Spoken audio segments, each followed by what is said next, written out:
اللہم. بات سمجھ میں آ رہی؟ یول. تو امام نے سمجھایا کہ کعبہ مسجد الحرام کا حصہ ہے، مسجد الحرام کعبے کا حصہ نہیں ہے، مسجد الحرام کا ہر حصہ کعبہ نہیں ہے. تو امام نے کہا کہ اسلام اور ایمان میں یہی فرق ہے. میں نے صحابی کی مثال فقط عام مسلمانوں کی حد میں دی تھی. آپ کے لیے تو میں کہوں کہ آدم سے لے کر عیسیٰ تک علی ہر نبی کی فضیلت میں شریک ہے، اور کوئی نبی کسی فضیلت میں علی جن ابی طالب کے برابر نہیں ہے. اس لیے کہ اگر فضیلتیں پھیل جائیں تو سلسلہ انبیاء و مرسلین بنتا ہے، ایک ایک فضیلت الگ الگ.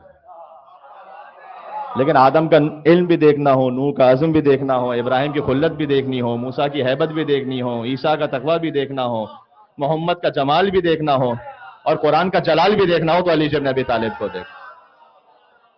یہ خلاصہ ہے.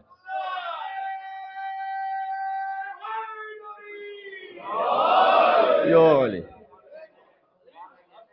بات واضح؟ بکھرے ہوئے اوصاف نبیوں کی تمام یکجا کیے جائیں تو علی بنتا ہے.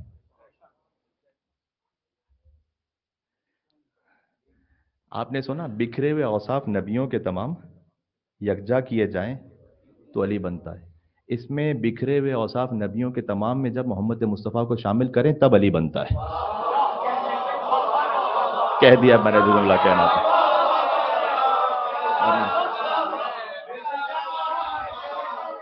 ہائے ہائے ہائے.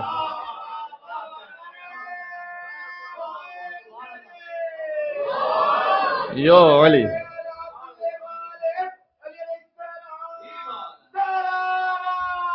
اللہم.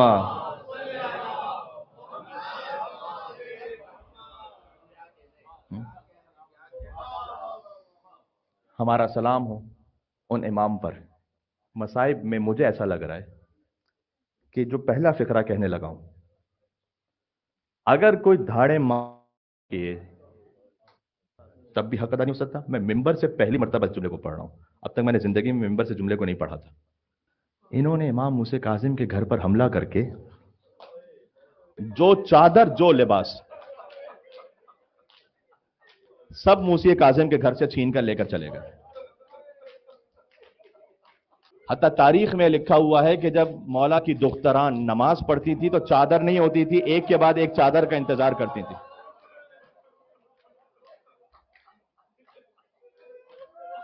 بی بی آپ سے راضی ہوں، آپ نے جملے پر حق ادا کر دیا جیسے آپ کی صدائیں بلند ہوئیں. اچھا یاد آ گیا کہ جب اہل بیت کی بیٹیوں کے سر پر چادر نہ ہو، موسیٰ کاظم علیہ السلام کی بیٹیاں تو پھر بھی گھر میں تھیں. اب سمجھ میں آیا کہ سید سجاد نے شام میں جملہ کیوں کہا تھا، یا لیت امی لم تلدنی الیوم، کاش آج کے دن کے لیے میری ماں نے مجھے نہ جنا ہوتا، کہ میں نے شام کے بازار میں زینب کا کھلا سر نہ دیکھا ہوتا. کہ ان مصائب نے سید سجاد کو بوڑھا بنا دیا. امام موسیٰ کاظم علیہ السلام کی بیٹیوں کے مصائب پڑھیں تو قیامت ہے عزیزوں.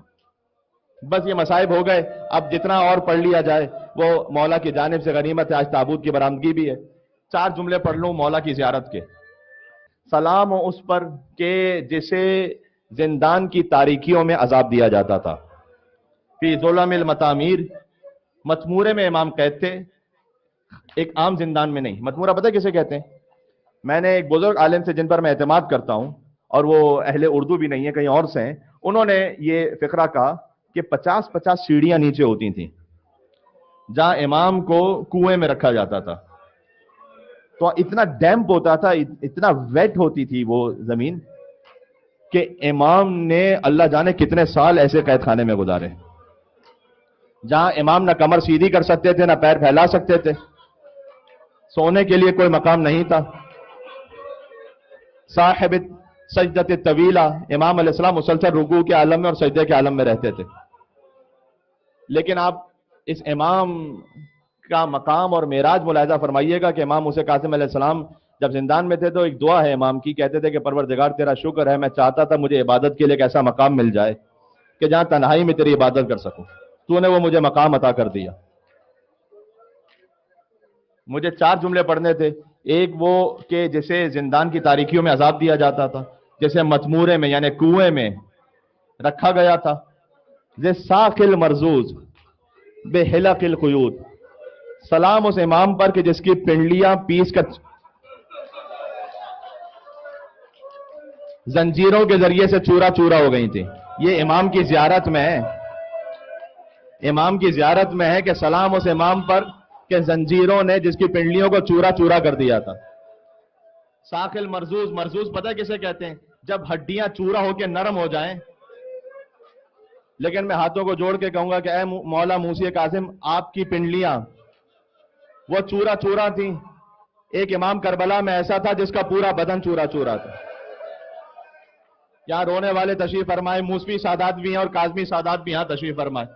آپ کے جد کا پرزا ساق المرزوز، یہ جو مرزوز کا لفظ ہے نا زواد سے ہے کہ امام کی پنڈلیوں کو چورا چورا کر دیا تھا. یہ لفظ کربلا میں پتہ ہے کہاں ہے؟ جنہوں نے حسین کے لاشے کو گھوڑوں سے پامال کیا تھا، یہ کہتے تھے نحن رززنا الصدر بعد الظہر، پہلے ہم نے حسین کی پوچھ کو پیسا. یعنی امام حسین کے لاشے کو پلٹا کر انہوں نے گھوڑے دوڑائے، اس کے بعد ہم نے حسین کے سینے کو پیسا. میں کہوں گا اے مولا زندان میں آپ کی کوئی بیٹی ایسی نہیں تھی کہ جو ان پنڈلیوں کا چورا چورا ہونا دیکھ رہی ہو. کربلا میں حسین کی دختر تھی کہ جو دیکھ رہی تھی کہ دائیں طرف کے گھوڑے بائیں طرف تو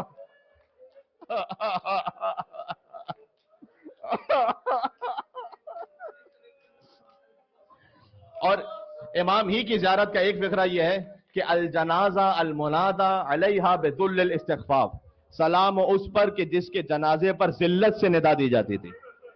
کہتے تھے ھذا امام الرفضہ، یہ رافضیوں کا امام ہے. میں ایک جملہ کہوں گا، میں کہہ نہیں سکتا جو وہ وہاں پر کہتے تھے، میری زبان میں ہمت نہیں کہ میں وہ دہرا بھی سکوں. بس جب ایک محب نے دیکھا تو اس نے اس کے برعکس جملہ کہا، تو آپ سمجھ جائیں کہ امام کے جنازے پر کیا صدا دی جاتی تھی. اس نے کہا یہ خود بھی پاک تھا اور اس کا باپ بھی پاک تھا. اب سمجھ جانا کہ جنازے پر امام کے کیا کہا جاتا تھا. اور اس نے آگے بڑھ کر کہا یہ خود بھی عزت والا تھا اور اس کا باپ بھی عزت والا. امام کے جنازے کو بغداد کے پل پر پھینک دیا گیا. امام کا لاشا وہاں رکھا ہوا تھا، زنجیروں میں جکڑا ہوا لاشا. امام سجاد بھی قید ہوئے تھے، لیکن زنجیریں کھل گئی تھی، توق کھل گئی تھی. ایک منزل تک مجھے آپ کو اور لے کر چلنا ہے اور اس کے بعد تابوت کی برآمدگی ہے. سلیمان ابن ابو جعفر نے دیکھا کہ فرزند رسول کے جنازے کی اتنی بے احترامی. اس نے کہا جنازہ اٹھاؤ، اور اس کے بعد پھر سے امام علیہ السلام کے جنازے کو بہترین کفن دیا گیا، 2500 دینار کا کفن. یہ کسی امام کے نصیب میں نہیں ہے جتنا امام موسی کاظم علیہ السلام کو ایک کفن دیا گیا. تو میں کہوں گا مولا تمام مصائب کے بعد بہرحال کفن تو ملا ہے آپ کو. رونے والے موجود ہیں یہاں پر. لا یومک یومک یا ابا عبداللہ الحسین. امام تنہائیوں میں قید تھے، لیکن میں قربان ہو جاؤں اس امام کی تنہائی کے کہ جب وقت آخر رخصت کے لیے اپنی بہن کے پاس آیا تو دائیں طرف دیکھا تو کوئی نہ تھا، بہنے طرف دیکھا تو کوئی نہ تھا. امام نے پکار کر کہا تھا یا مسلم ابن اخی ویا علی ابن اللہ ویا حبیب ابن مظاہر یا فرسان الہجا. ارے میرے شیروں کا ہمیشہ مصائب کا اختتام ہوتا ہے امام حسین علیہ السلام کے نام پر، لیکن آج مجھے اجازت دے کہ میں عباس کے نام پر مصائب کا اختتام کروں. باب الحوائج ابو الفضل عباس علیہ السلام. آخری جملہ میں کہنے لگا ہوں، اس باب الحوائج سے اس باب الحوائج تک یا ابو الفضل عباس کہہ کے میرے ساتھ سفر کرنا. امام موسی کاظم کی شہادت کی اطلاع ملی تو بی بی معصومہ خود 10 برس کی تھی. میں نے کسی کتاب میں نہیں پڑھا کہ امام کی بیٹیوں کو تماچے مارے گئے ہوں. میں نے کسی کتاب میں نہیں پڑھا کہ امام کی بیٹیوں کے کانوں سے گوشوارے چھین لیے گئے ہوں. میں نے کسی کتاب میں نہیں پڑھا کہ امام کی شہادت کے بعد ان کا گھر جلا دیا گیا ہو. یہ فقط حسین ابن علی کا مقدر تھا. ہاں اتنا ضرور ہے کہ امام کی بیٹیاں پکارتی تھی امام کو، لیکن امام کو نہ پاتی تھی. لیکن میں سلام اس علی کی بیٹی پر کہ جس کی چادر چھینی گئی شام غریبہ، تو ایک شقی نے پتھر مارا بی بی زینب سلام اللہ علیہا کے سر پر، چادر چھین گئی. بی بی نے فورات کا رخ کیا، کہا ابا تو چلا گیا. زینب پتھر کھاتی رہی. ابا جب ردا سر سے چھینی میں صدا دیتی رہی تو نہ آیا راوی امام کا تابوت آ رہا ہے، موسی کاظم کا تابوت، زنجیروں میں لپٹا ہوا تابوت.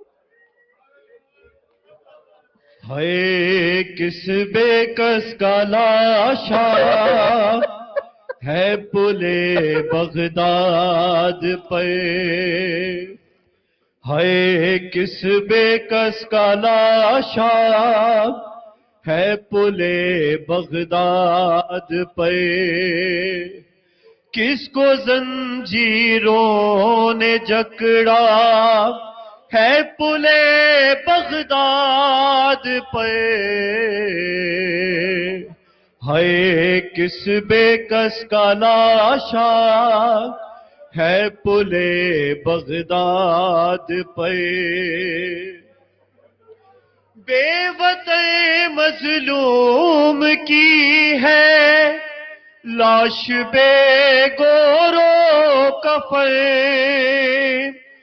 بے وطن مظلوم کی ہے لاش بے گورو کفن، پھر سے منظر کربلا کا ہے پلے بغداد پہ،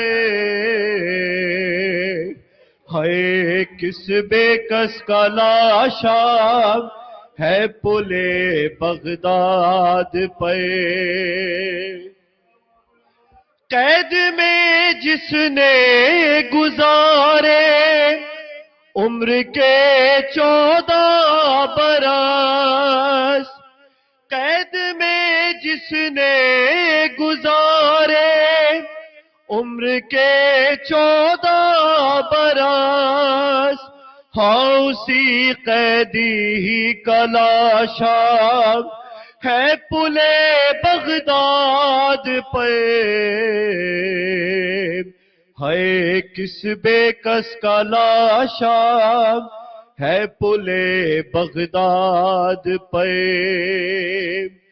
دین کا وارث ہے اس کی لاش اٹھانے کے لیے، کون مزدوروں کو لایا ہے پلے بغداد پہ،